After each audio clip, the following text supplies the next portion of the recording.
When it comes to measuring any variable, you want to make sure that you're going to be using the correct level of measurement.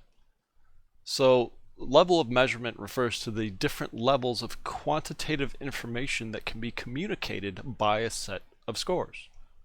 And this process of measurement involves deciding on two components: what the set of categories are and what the procedure is for assigning individuals to those categories. So all this really means is that we needed to decide how to group our data, how to organize our data in some kind of logical way depending on the variable of interest. So for example, for subvariables, it makes the most sense to group them together by category, by name. This is what we call the nominal level, scale of measurement in which the categories represent qualitative differences in the variable being measured. So these groups are different. So we can put one group over here and another group over here, and we can give them all different labels, but that's it. That's all we could do. We could just put people or put things into different categories, into different groups, and each group has its own label. So these categories have different names, but they have no kind of organization. They're not related to each other in any kind of systematic way. Like, for example, you could group college students by their major. We could describe a college student as being an English major, or a history major, or a psychology major, or whatever. The whole idea here is we could put people into little boxes, but those boxes have nothing in relation to each other. Now, if you want to put those boxes in order, if you want to have those boxes share some kind of relationship with one another, then you're going to have to go to the next level of measurement, what we call the ordinal level.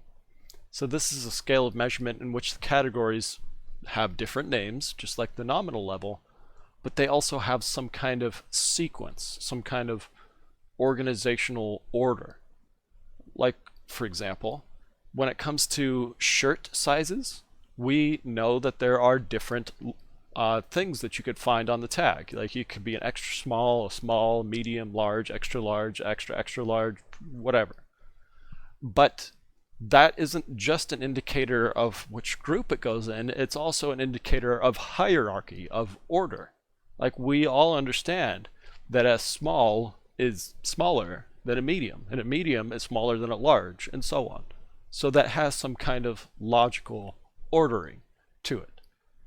And for many variables, this is going to work out perfectly fine. Ordinal level is used quite frequently when it comes to doing research, but it is not the one that most researchers prefer to use.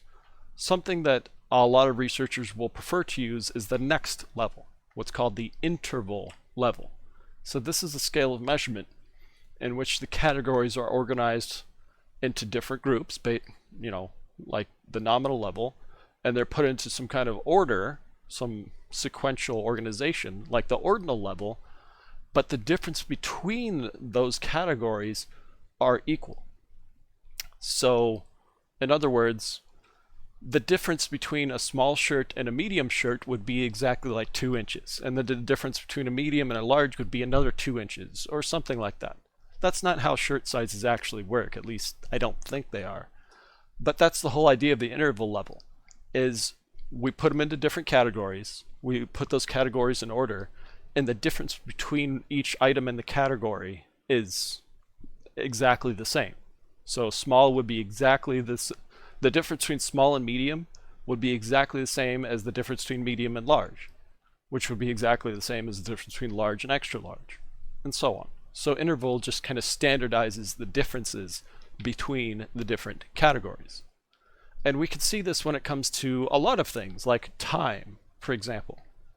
The difference between 9:30 and 10 is exactly the same as the difference between 1:30 and 2. So interval level is preferred because it has that additional level of just being able to compare, make more meaningful comparisons between the different categories. You know, if they're all equally distant from each other, then we can more easily make those kinds of comparisons. But there is one higher level. This is the highest level when it comes to the various ways you can measure variables, and it's called ratio. So this has all the elements from before. You know, it puts things into different categories. The categories are sequentially organized. All the categories are equally different from each other. They're the same size, but then it adds one final element, the concept of zero.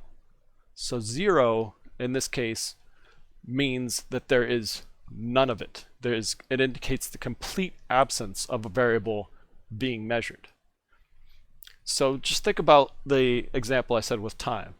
Like if I were to tell you that we're going from 2 o'clock to 1 o'clock, that would indicate that we have passed, 1 hour, right? Like everybody understands that. If the clock changes from 12 to 1, we've gone by 1 hour. But that's not possible in ratio level. In ratio level, you don't just start over. Zero is not just a placeholder. Zero is like the minimum value. And you can see the same thing with things like temperature. Like in many ways to measure temperature, zero is just arbitrary. It doesn't indicate the absence of something. But there is the concept of absolute zero when it comes to temperature. And some measurement scales for temperature do have zero as complete lack of temperature. So all I'm saying here is with ratio, zero matters. Zero means there is none of it left. Zero means that you have run out of that thing. So, like for example, when it comes to fuel in your car, if it gets close to E, you know that you're running out. E is not just a placeholder. It has a special meaning. So here's those 4 levels of measurement, and you can see the criteria that go for each one. So just to go over them real quick, nominal simply indicates that there's different groups. Ordinal indicates different groups and rank orders them. Interval has different groups that are rank ordered and sets a consistent difference between those rank ordered groups. And then with ratio, there's different groups, they're rank ordered, the differences are consistent, and zero is possible. It is possible for there to be zero of that thing you're measuring. So those are the 4 levels of measurement. And like I said, researchers tend to prefer the higher levels, like interval, ratio levels. Those are the ones that we tend to deal more so when it comes to doing science, because we need to be able to quantify things. We need to be able to put meaningful numbers on our variables of interest so that we can perform all kinds of statistical analyses and meaningful comparisons. Like it's hard to compare things if you can't standardize the difference between your groups, for example. So interval and ratio scales are definitely preferred. But there are certain variables where they're just not going to work out. They're just not going to make a lot of sense.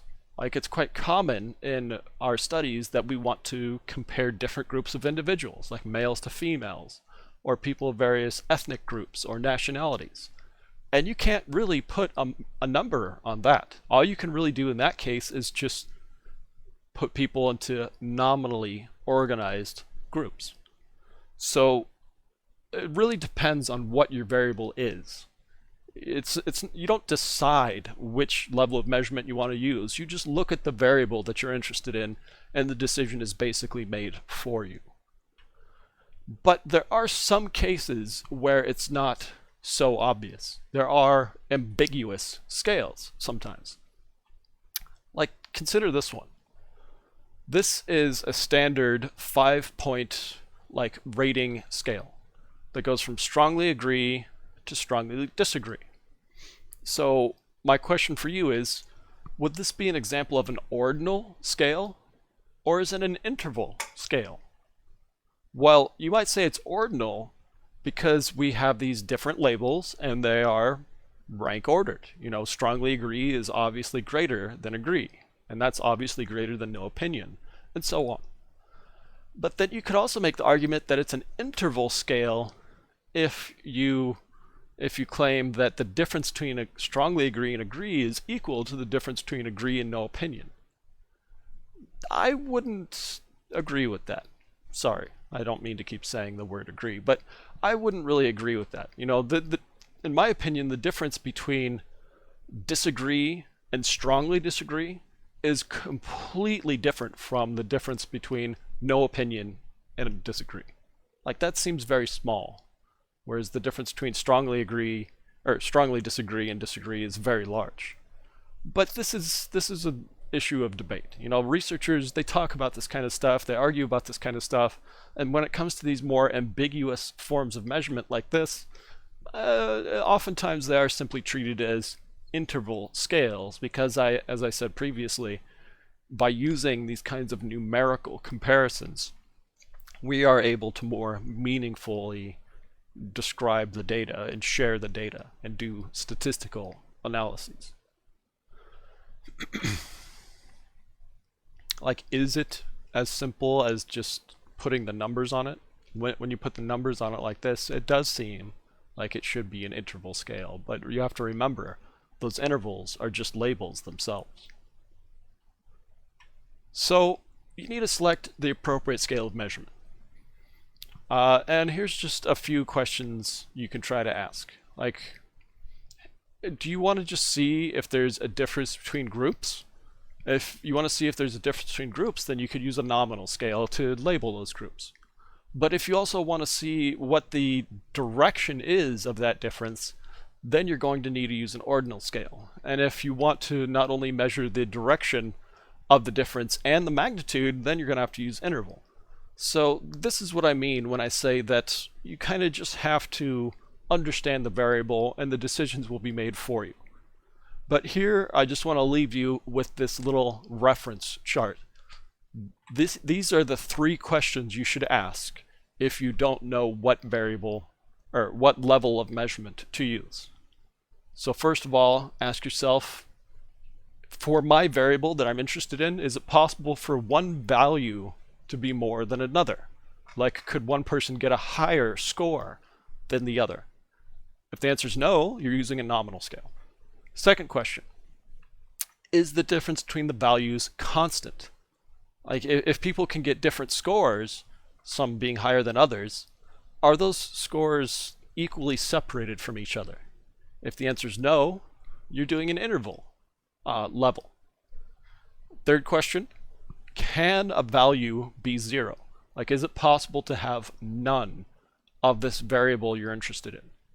If 0 is a meaningful concept for your variable, then you're doing a ratio. If 0 doesn't make any sense, if 0 is just like a placeholder value, kind of like 0 o'clock or whatever, then that would be an interval scale of measurement.